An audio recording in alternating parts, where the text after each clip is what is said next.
Hai sob, apa kabar nih? Santuy kan? Ya nggak santuy, santuin aja sob.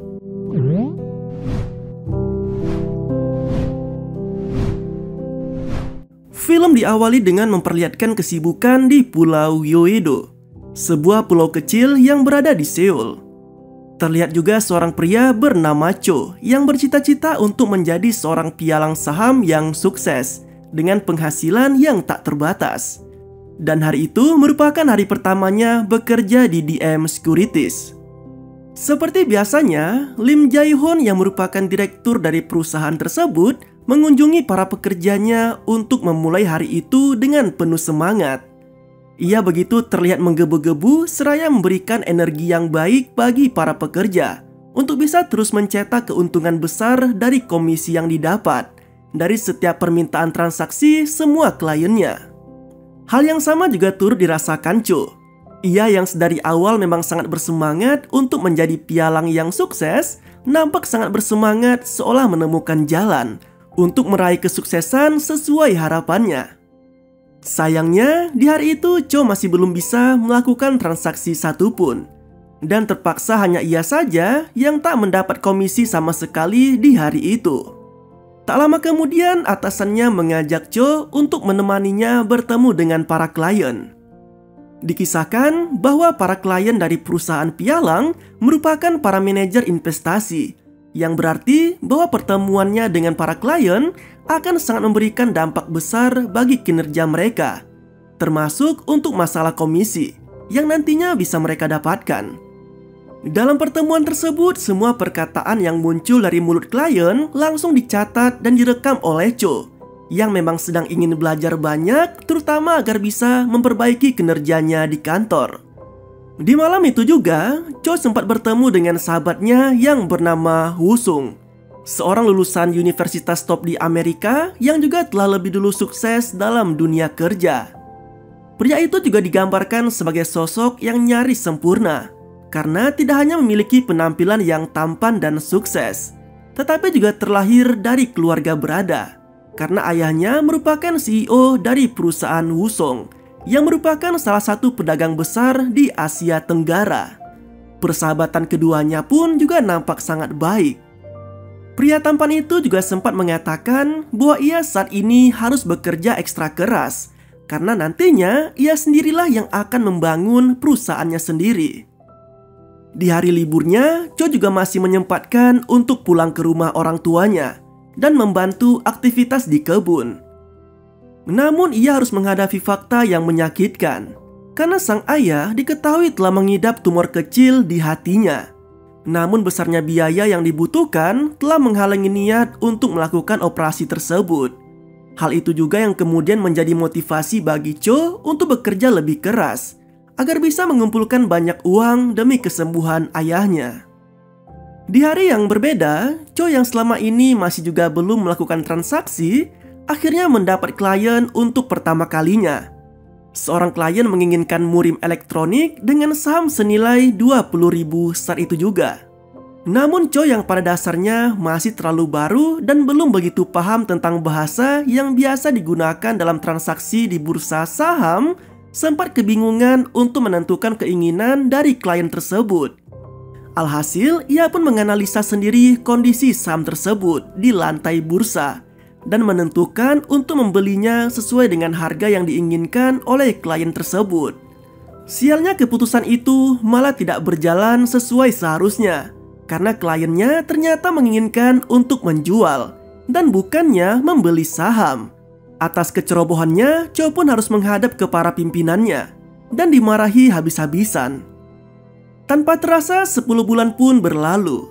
Cho bekerja sebagai pialang di kantornya dan masih belum juga mendapatkan komisi yang ia harapkan. Bahkan ia sendiri sempat merasa bahwa dirinya hanya sebagai beban bagi timnya saja. Malam itu pun dilaluinya dengan makan bersama dengan rekan kerja lainnya. Namun karena rasa frustasi yang sangat besar telah membuat Cho minum terlalu banyak dan membuatnya mabuk berat.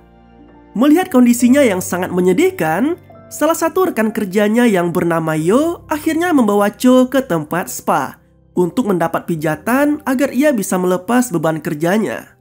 Yo juga sempat mengungkapkan salah satu trik dalam bekerja sebagai pialang saham yang disebutnya dengan istilah butik, dan terbukti telah memberikan keuntungan yang sangat besar baginya. Namun obrolan itu tak berlangsung lama, karena tampaknya Cho masih belum tertarik pada hal tersebut. Keesokan harinya, Cho yang sedang dalam perjalanannya menuju ke kantor tiba-tiba dihampiri oleh Woo-sung yang kemudian mengajaknya untuk sekedar minum kopi sebelum memulai aktivitas kerjanya di hari itu. Dalam kesempatan inilah, Cho akhirnya menanyakan pada sahabatnya tentang istilah butik yang memang belum pernah didengar olehnya.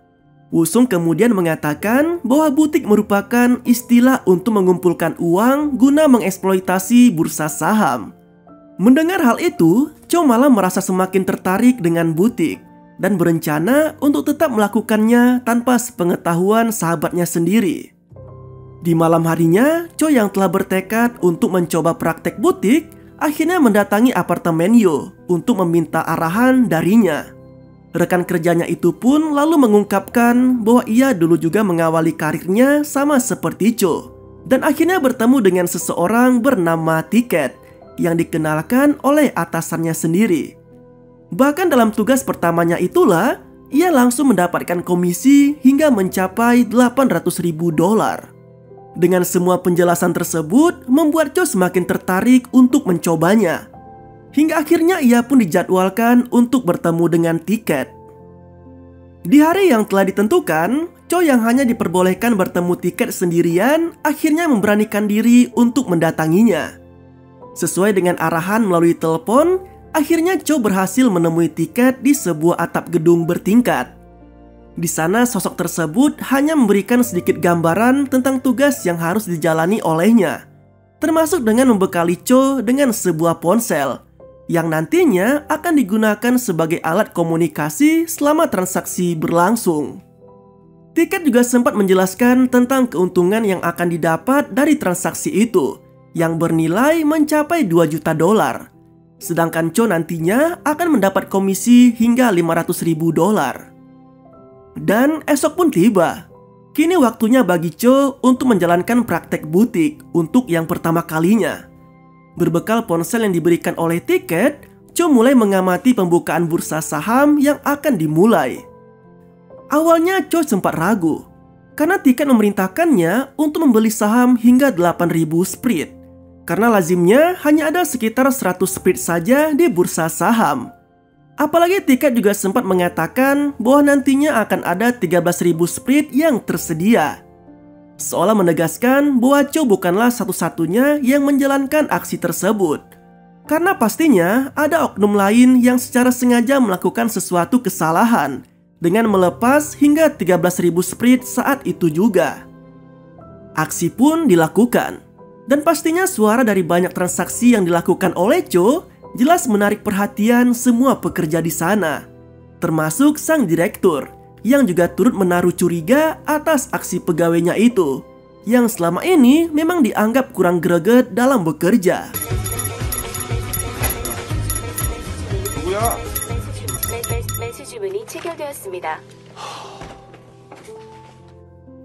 Direktur juga sempat meminta ponsel yang digunakan Cho untuk mengkonfirmasi pada kliennya atas pembelian 8.000 sprit tersebut. Namun tampaknya semua telah diantisipasi oleh Tiket, karena ternyata ada orang lain yang menjalankan untuk berpura-pura menjadi klien dari Cho. Dan alhasil ia pun selamat dari tuduhan butik yang bisa saja menimpanya saat itu. Dalam aksi pertamanya tersebut, Cho sukses mendapatkan komisi hingga $52.650 yang sontak membuat rekan kerja lainnya langsung menaruh simpati padanya, termasuk Si Hyun yang merupakan salah satu pekerja wanita paling cantik dan mantap di kantor itu. Tapi ternyata itu bukanlah jumlah yang sebenarnya, karena ternyata Tiket sendiri telah menyiapkan komisi hingga $623.440 hanya untuk aksinya kemarin. Pria itu juga menyuruh Cho untuk segera membuka rekening tabungannya di Bahama demi menghindari kecurigaan dari pihak lain, termasuk melarangnya belanja secara berlebihan dan flexing. Mengetahui telah memiliki uang yang sangat banyak dalam waktu yang singkat, Cho juga tidak lupa pada tujuan awalnya, yaitu untuk membawa ayahnya berobat. Ia pun sempat terlihat menelpon ibunya agar bisa segera memeriksakan kondisi sang ayah, termasuk mentraktir pacarnya di restoran mahal, sembari memamerkan apartemen yang baru saja dibelinya. Namun, momen kegembiraan itu tidak berlangsung lama. Karena Cho yang sedang berada di toilet sempat dihampiri oleh seseorang yang mengaku dari tim penyelidik FSS dan sempat memperingatinya untuk berhati-hati terhadap pekerjaannya. Menyadari aksinya mendapat perhatian dari tim penyelidik, Cho kemudian menemui Tiket untuk menceritakan tentang pertemuannya itu.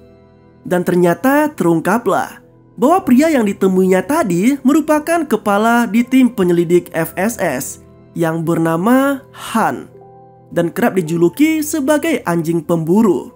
Hal itu dikarenakan pria tersebut memang selama ini bekerja untuk menangkap para pelaku pencucian uang dan segala bentuk kejahatan fraud yang terjadi di pasar saham Korea. Tiket juga sempat membeberkan bagaimana kerja dari tim penyelidik yang menurutnya hanya sekedar memantau setiap transaksi mencurigakan yang terjadi di bursa saham. Namun mereka tidak akan bisa menangkap para pelaku karena minimnya bukti dari aksi tersebut. Tapi sekali lagi, Tiket jelas telah mengantisipasi semuanya, mulai dari pelaku penjualan Sprite yang telah dikirimnya ke luar negeri, akun klien yang ternyata merupakan identitas dari seorang tunawisma, hingga sempat memerintahkan Cho untuk membuang ponselnya di sungai setelah selesai dengan aksinya kemarin. Mendengar hal itu, Cho mulai bisa sedikit tenang dan menyatakan siap untuk kembali bekerja sesuai dengan perintah Tiket. Di bulan berikutnya, Cho kembali melakukan aksinya sesuai dengan perintah Tiket. Kali ini, ia akan menjalankan transaksi di perdagangan efek terprogram. Meski awalnya sempat diragukan oleh atasannya karena ia belum pernah melakukan transaksi tersebut, namun Cho yang berhasil meyakinkan sang manajer akhirnya diberikan akses untuk melakukan transaksi itu, termasuk dengan transaksi Park Chang-gu yang dulunya selalu ditangani oleh Yo. Tak tanggung-tanggung, jumlah transaksi yang dilakukan Cho bahkan mencapai 700 juta dolar dan membuatnya memperoleh komisi 1,2 juta dolar dalam aksi tersebut. Sejak saat itulah, Cho menjelma menjadi seorang pialang yang sukses dengan banyak uang. Bahkan ia pun tak ragu untuk mentraktir Wusung. Namun sayangnya, kesuksesan itu tidak lantas membuat semua rekannya menjadi senang. Terutama Yo yang justru nampak iri dan tidak suka dengan pencapaian yang telah diraih oleh rekan kerjanya sendiri. Apalagi ia jugalah yang dulu sempat mengenalkan Cho dengan Tiket. Aksi yang dilakukan Cho nampaknya juga telah kembali menarik perhatian penyelidik. Alhasil, Han pun kembali mendatanginya dan sempat memberikan foto yang menunjukkan aktivitas Cho selama ini. Mendapati hal tersebut, Cho yang kembali dirundung rasa takut karena merasa terus diintai oleh pihak penyelidik, akhirnya menemui Tiket. Namun seperti biasa, pria misterius itu bisa meyakinkan Cho untuk tetap percaya diri dan tenang dalam melakukan aksinya, tanpa perlu takut pada Han dan anak buahnya. Tiket juga sempat menyuruh Cho untuk berlibur ke Bahama dan melihat langsung uang tabungannya yang berada di sana. Setibanya di Bahama, Cho yang baru pernah melihat secara langsung jumlah uang mencapai 1,4 juta dolar yang juga merupakan hasil kerjanya sendiri, jelas merasa sangat takjub. Bahkan ia meluapkan kegembiraannya itu dengan ikut memasang taruhan bola yang diadakan di salah satu bar tepian pantai. Dari sinilah akhirnya Cho bertemu dengan Roy, seorang pengusaha sukses yang tinggal di New York. Sekembalinya di Yoido, Cho dikejutkan dengan kantornya yang ternyata telah diperiksa oleh kejaksaan karena semua transaksi mencurigakan yang sempat dilakukan di sana. Ia bahkan sempat diinterogasi langsung oleh mereka.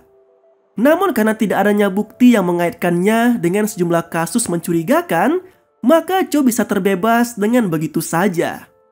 Masalah lain juga muncul ketika Yo harus terbelit dengan isu perselingkuhan. Bahkan ia sampai dipecat dari kantornya yang membuat seluruh kliennya harus dilimpahkan pada Cho. Tidak hanya itu, gosip panas juga turut menerpa Si-hyun. Ia yang selama ini menjadi primadona di kantornya mulai digosipkan telah berhubungan dengan banyak manajer investasi hanya untuk bisa melancarkan kerjaannya. Bukannya ingin menjauh dan menghindar dari gosip tersebut, Cho malah merasa tertantang dan akhirnya ia pun menjalin hubungan yang lebih intim dengan rekan kerjanya itu. Bahkan sampai rela putus dari pacarnya yang selama ini telah memberikan support penuh padanya. Sejak saat itulah komisi yang didapat Cho semakin meningkat, seiring dengan banyaknya transaksi yang ia lakukan. Cho yang awalnya hanyalah pemuda dari desa dan anak dari sepasang petani raspberry, kini telah meraih kesuksesan yang luar biasa. Ia mendadak menjadi pria muda yang kaya dan bisa membeli apa saja yang ia suka, termasuk mempekerjakan banyak petani untuk mengurus kebun orang tuanya, hingga tinggal dan hidup mewah bersama Si-hyun. Di hari yang berbeda, Chang-gu yang selama ini juga bekerja untuk tiket dan sekaligus sempat memperkenalkan Jo pada sosok misterius itu, akhirnya mulai mendapat perhatian dari Han. Manajer dari Cho itu pun kini terancam hukuman atas aksi tersebut. Dalam kondisi yang sulit itu, Chang-gu akhirnya bekerja sama dengan Yo untuk bisa menjerat tiket dan menyerahkannya pada pihak penyelidik FSS. Mereka pun kemudian menyusun rencana untuk bisa menangkap tiket. Di hari berikutnya, Cho yang sempat gagal menemui Chang-gu karena belum membuat janji dengan manajernya itu, malah dikejutkan dengan aksi bunuh diri yang dilakukannya.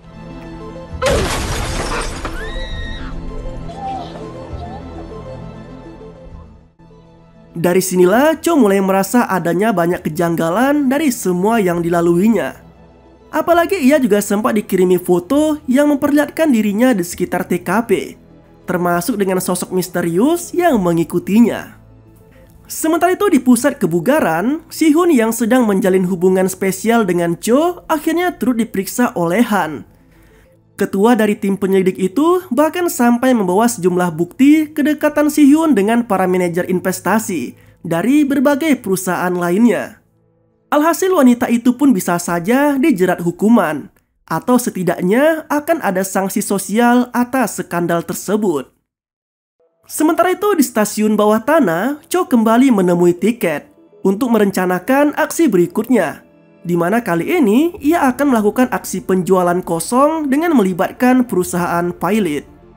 Aksinya itu jelas mengundang perhatian dari semua rekan kerjanya, karena tidak ada sejarahnya pembelian saham dilakukan pada perusahaan yang akan bangkrut.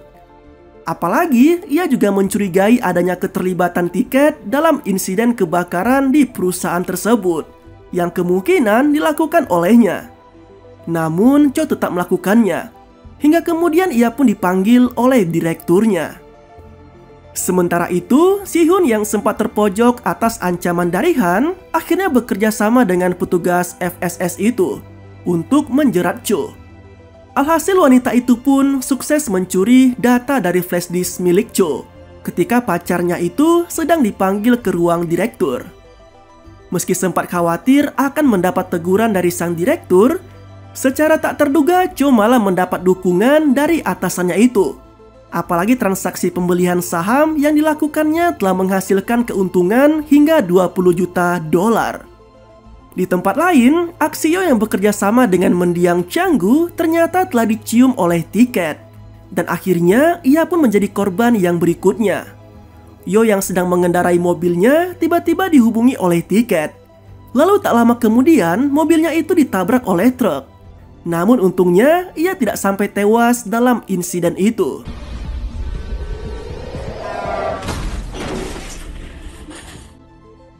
Kembali ke Cho, ia yang baru saja selesai melakukan aksinya sempat menerima telepon dari sosok misterius yang ternyata merupakan anak buahan yang akan menjebaknya. Menyadari hal itu, Cho sempat berusaha untuk melarikan diri dengan kabur dari kantornya. Ia pun kemudian memutuskan untuk mengunjungi rumah sakit tempat di mana Yo dirawat. Di rumah sakit, Cho dikejutkan dengan sosok tiket yang ternyata sudah berada di kamar inap Yo lebih dulu. Pria misterius itu juga sempat mengakui bahwa dialah yang merencanakan aksi bunuh diri pada Chang-gu, termasuk mencelakai Yo hingga menderita kerusakan di otaknya. Tiket juga turut memperingatkan Cho untuk tidak berurusan dengan Han, karena itu akan membuatnya bernasib sama seperti Yo dan Changgu. Sejak saat itulah Cho mulai bisa menilai karakter Tiket yang sebenarnya. Sosok yang selama ini menjadi penyelamat dalam karirnya malah menjadi algojo dengan mengorbankan semuanya. Keadaan bahkan bertambah parah karena FSS sekarang memulai penyelidikannya di kantor Cho. Termasuk terang-terangan telah bekerja sama dengan Si Hyun. Han juga menuturkan bahwa berkat Si Hyun lah maka ia berhasil menyalin seluruh data dari flash disk milik Cho tempo hari. Hal ini akan membuat Cho dalam masalah besar. Sialnya lagi, dalam investigasi itu, Cho juga mendapat kabar bahwa ayah dari Woo-sung dilaporkan baru saja meninggal dan bisnisnya kini telah berada di ujung kehancuran. Dengan beban pikiran yang begitu besar, Cho yang jelas tak bisa menolak perintah dari Tiket akhirnya kembali mendatangi pria misterius itu. Dan kali ini ia diberi tugas terakhirnya yang bernilai 30 juta dolar.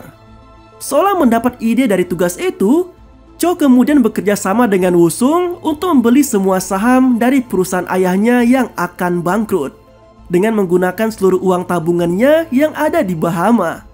Cho menggunakan identitas Roy untuk mengeksekusi saham dari perusahaan tersebut. Dengan semua kerjasama yang apik itu, Cho akhirnya bisa menyelamatkan perusahaan milik mendiang ayah sahabatnya itu dengan dibantu oleh Roy yang saat ini masih berada di New York. Sementara Tiket yang mengetahui hal itu sempat menyuruh salah satu anak buahnya untuk menghabisi Cho di kantornya. Namun untungnya ia masih bisa menghindar dari sosok yang akan membunuhnya. Tak kehilangan akal, Cho kini menghubungi Han dan tim FSS untuk bekerja sama dalam meringkus Tiket. Lalu dibuatlah kesepakatan untuk bertemu dengan sosok misterius itu. Di stasiun kereta bawah tanah, Cho yang sudah mengetahui semua kedok yang dilakukan Tiket selama ini, sontak membuat pria misterius itu sangat jengkel. Namun ternyata Tiket malah menghiraukannya ketika mendapati alat penyadap yang disembunyikan di balik pakaian Cho. Anehnya pria itu malah meninggalkan Cho begitu saja, tanpa melukai atau bahkan membunuhnya di tempat tersebut. Sementara tim FSS yang terus memantau dari ruang lainnya, kini mulai dibuat bingung. Karena tidak hanya alat penyadapnya saja yang telah dihancurkan oleh Tiket, tetapi juga tidak memiliki bukti yang cukup kuat untuk meringkus pria itu di sana. Namun Han yang tak ingin kehilangan kesempatannya tetap mengejar Tiket, yang saat itu mulai kabur di dalam kerumunan para penumpang kereta. Hal yang sama juga dilakukan oleh Cho. Ia yang juga telah menaruh dendam atas perlakuan Tiket pada rekan kerjanya, akhirnya membuat keributan di stasiun dengan menyebar uang yang sontak membuat para penumpang saling berebutan dan memaksa kereta untuk tidak berangkat. Sialnya, Cho yang sedang berusaha untuk menangkap Tiket malah diserang oleh seorang misterius lainnya yang tiba-tiba datang dan menusuk perutnya. Untungnya ia masih bisa menahan pria itu hingga kemudian ditangkap oleh petugas dari FSS.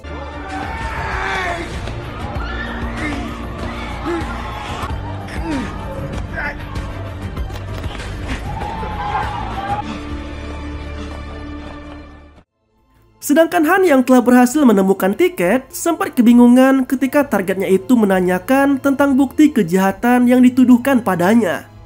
Namun secara mengejutkan, Cho malah mengungkapkan hasil rekaman suaranya sendiri yang telah ia lakukan selama 2 tahun terakhir dengan Tiket. Dalam rekaman tersebut terdengar jelas setiap perintah yang diberikan oleh Tiket sejak pertama kali memberikan tugas pada Cho.